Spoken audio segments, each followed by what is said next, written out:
When she walked into the office for the first time, she smelled like perfume and entitlement. The boss's daughter, fresh out of business school, heels clicking like she owned the floorboards, eyes sharp as if the entire company was just a puzzle for her to rearrange. She didn't even know my name before she said the words that would carve themselves into my memory. "We don't need old women like you," she smirked, sliding the termination paper across the desk like it was nothing. 40 years of loyalty, swept aside in one sentence. No thank you, no handshake, no acknowledgement of the blood and sweat I had poured into the business when she was still learning to tie her shoelaces. Just a dismissal, just the cruel pleasure of making me small in front of the others. I gathered my things in silence, not because I was weak, but because silence sharpens revenge like a blade. Her laughter echoed behind me, mingled with whispers, as though she had done something brilliant. She thought I would fade away, bitter and broken, left to wither while she wore the crown her father had built. She was wrong, because what she didn't know, what she had never bothered to learn, was that I wasn't just an old woman. I was the one who knew where every bone was buried in that company, the one who knew the clients by name, who had sat with them through storms, who had carried the books when her father was too busy making deals. She thought she had cut me loose, but what she had really done was open the door for me to teach her what happens when you forget who built the foundation beneath your throne. The first weeks were hard, I'll admit. Losing the routine, the desk, the phone that never stopped ringing. But bitterness has a way of turning into fuel if you know how to use it. I still had contacts, clients who trusted me more than they trusted the company's shiny new management.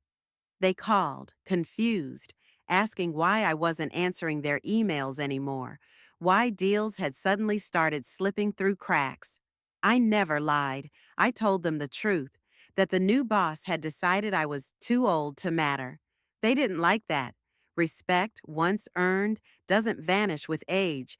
Slowly, quietly, clients began to drift, not away from me, but toward me. I set up a small consultancy from my kitchen table. Nothing flashy, nothing loud. Just me, a laptop, and decades of experience.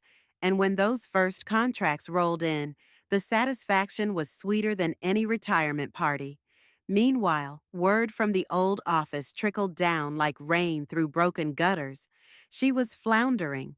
The boss's daughter had swagger and a degree, but no patience, no heart for the grind. She cut corners, insulted staff, chased short-term wins that cost long-term trust. Morale sank, good people left, and the company began to look like a carcass being picked apart. Still, I stayed silent. I didn't boast, didn't advertise what I was building. I let her believe she was in control while the ground shifted beneath her heels. Every mistake she made pushed another client toward my door. And with each new contract, each loyal handshake, I carved another piece out of the empire she thought she inherited. It didn't take long before she noticed my shadow. One morning, a former colleague sent me a message. Apparently, she had slammed her hand on the boardroom table, demanding to know why the company's biggest contracts were vanishing into thin air. My name kept coming up, whispered with irritation, spoken with resentment. She had tried to paint me as irrelevant, and yet here I was, the ghost in her walls, stealing her crown jewel clients one by one. But here's the thing about revenge. It doesn't need shouting. It doesn't need fire and fury. It needs patience. I never approached her clients directly. They approached me. My phone rang late at night. Executives I had once helped were now begging for stability, for someone who knew what they needed without flashy promises. And each time I welcomed them with a calm smile. Her father, the founder, eventually came back for a board meeting, and that was when her arrogance began to unravel.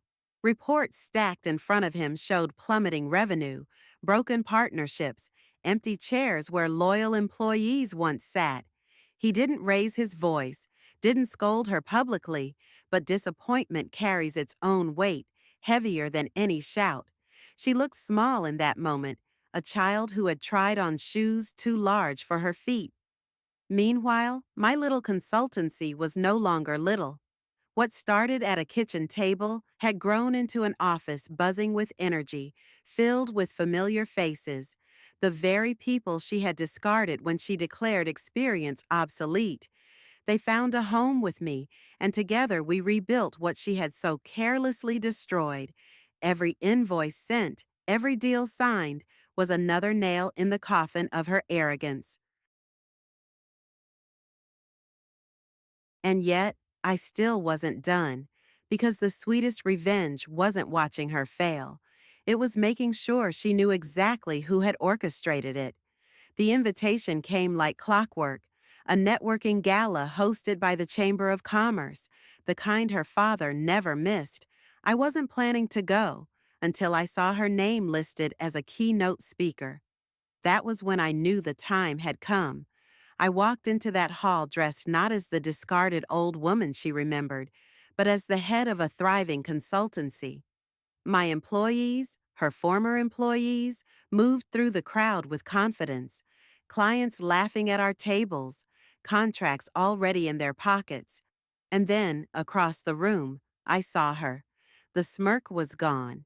Her eyes widened when she saw me, because in that instant, she realized I hadn't just survived. I had eclipsed her.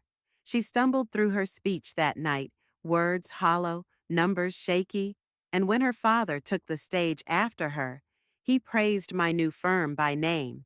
He congratulated us for stability, for vision, for loyalty to the people who mattered. The applause that followed didn't belong to her. It belonged to me, and she knew it. Later, as I passed her in the corridor, she tried to muster some of that old venom.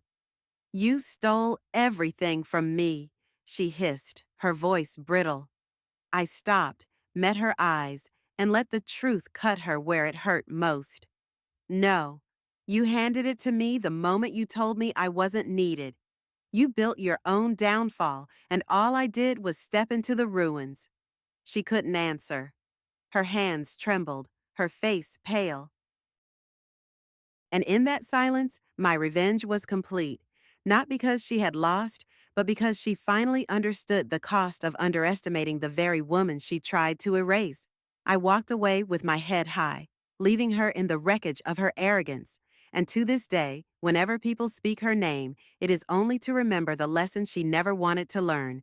Respect the ones who built the ground you stand on, or you will live to regret the day you tried to bury them.